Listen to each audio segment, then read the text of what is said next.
गरीबदास जी आंखों में आंसू भर के ये वाणी लिखवाया करते, जैसे लाखों लोग सुन रहे हो उनके विचार। उनको पता था एक दिन आएगा परमात्मा के बच्चे लाखों भी सुनेंगे। महापुरुषों का कोई भी प्रयत्न निष्प्रयोजन नहीं होता। 300 साल पहले कोई जाने भी नहीं था इस भक्ति में, और इस ग्रंथ को तो कोई पसंद भी नहीं करता था। अनपढ़ की वाणी बताते थे। उनको पता था, उनको मालूम था एक दिन आएगा परमात्मा के बच्चों में सुनाया जाएगा। उनकी आंखें खुलेंगी और रोएंगे तरसेंगे उस मालिक के लिए कि सब कुछ धोखा है। पहले शरीर धोखा, मृत्यु के बाद ये दो मुट्ठी राख बन जाएगी। क्या धोखा नहीं है? और ये कितना अच्छा कितना प्रिय लगता है।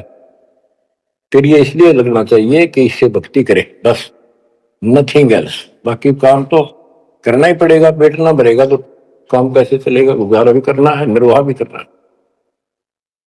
लेकिन इस मालिक को भूलना नहीं।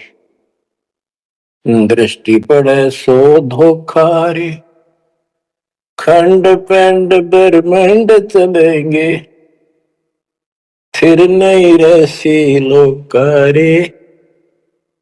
स्थिर स्थाई यहाँ नहीं रहेगा, स्थाई सारे नष्ट होंगे। ब्रह्मांड भी 21 ब्रह्मांड में आग लगेगी।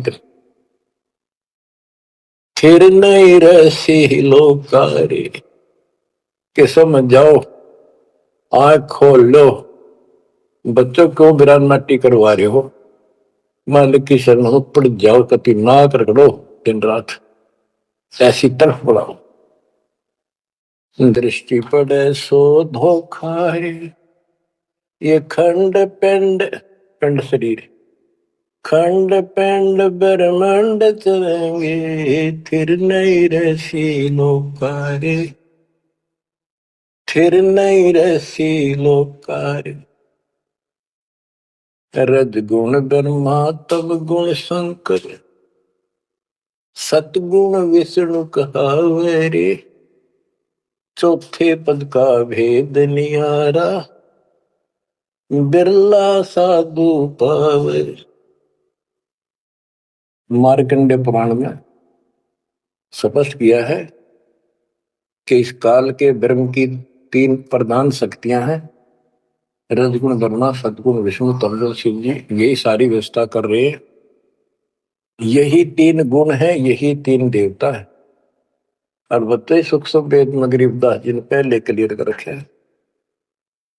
रज गुण ब्रह्मा तम गुण शंकर, सदगुण विष्णु कहावे रे, चौथे पद का भेद निहारा, कोई बिरला साधु पावे। चौथा इनका पिता, इनको भी ना पता अपने पिता का भी आज तक असमंजस में है ये, कि दुर्गा साची नहीं बताती इनको काल के डर से। और 5वां कौन है? सतपुरुष। कबीर साहब कहते चौथे को भी छोड़, 5वें को ध्यावे, उसका सेवन करे। कह कबीर सो हम पर आवे। रग यजु है शाम अथर्व, ये चारों वेद चित भंगी रे, सूक्ष्म वेद बौचे साहिब का, सोहन सासत संगी रे। देखो गरीबदास जी अकेले बैठ के गा रहे थे, और उसकी दृष्टि में लाखों करोड़ों लोगों की चिंता थी कि ये चारों वेद आपको धोखा दे रहे। गरीबदास जी कहते हैं चारों वेद और पुराण 18 ये एक उज्जड़ जेरा है। उज्जड़ जेरा कुआं होता था जो किससे काम का नहीं, उसमें पानी खत्म हो जाता था, बहुत गहरे होते थे कुएं, और वो फट जाता था नीचे से। उसमें कोई पड़ जाता है, ना मरे ना जीवे, ना ऊपर आवाज आवा कि साइड में थड़स जाते थे। कहते ये चारों वेद और पुराण 18 यो एक उज्जड़ घेरा है, ये तुम्हें यहाँ फंसा के रखने का है। ये चारों वेद चितभंगी रे, इनमें ब्रह्म ज्ञान है।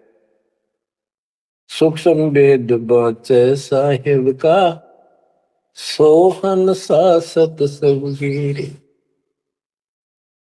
बच्चों आप सूक्ष्म वेद पढ़ रहे हो, सूक्ष्म वेद परमात्मा का काय है। आप अपनी किस्मत सराओ। सत्संगी का अर्थ होता है जो सच्चे ज्ञान का साथ करता है, जिसको सच्चा अध्यात्म ज्ञान प्राप्त है।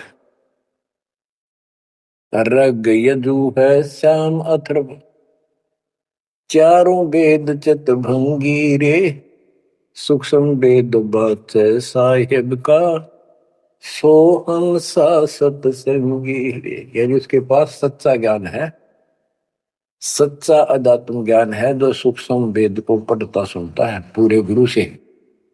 गुरु बिन वेद पढ़े जो प्राणी, समझ अनुसार रहे ज्ञान।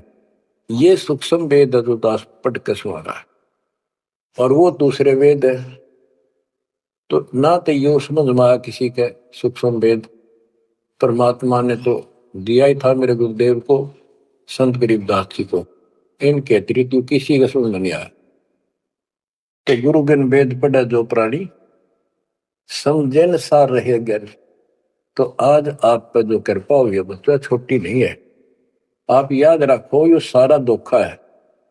आपको कितना प्यारा लगे शरीर, और फिर बालक, और फिर ये संसार संपत्ति, 1 मिनट में हवा निकल जा। क्या खाक है ये? ठीक है, ये सब कुछ तेरा है, मालिक की भक्ति करता रहे, फिर इसको कोई जोखिम नहीं। जीव है इतने निर्भय जीव है, मरा जब निशंक मरे। गरीबदास जी कहते हैं भगवान की शरण में फिर कोई समस्या नहीं आई। जब आपको ये क्लियर हो रहा है कि यहाँ तो मरेंगे नहीं, मरेंगे जरूर, कब मरेंगे नो नॉलेज, उसका भी नहीं पता कब मर जाएंगे। इस गंदे लोक में खा कास लगाए बैठे हो। ठीक है, जब तक रहो मालिक की शरण में रहो, और यो सपना भी ठीक चलेगा आपका, कोई दिक्कत नहीं आने देंगे, ना परिवार में, ना शरीर में, ना कारोबार में। नोट कर लो।